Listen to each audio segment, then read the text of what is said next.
用椰子壳了，椰子壳包这个薄薄的木片，嘿嘿，用这个来固定来转，来调紧。这不是一直线的，所以加这个东西，要加个木片，塑胶片。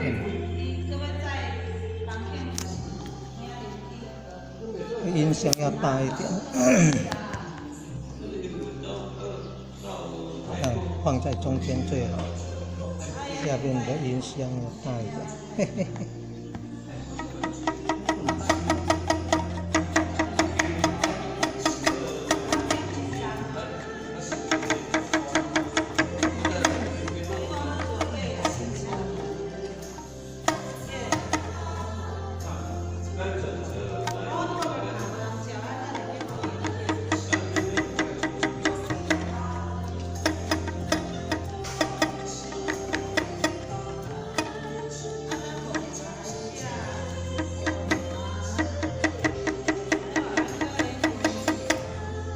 自己做乐器，哈哈，这椰子壳了哈，要低卡了。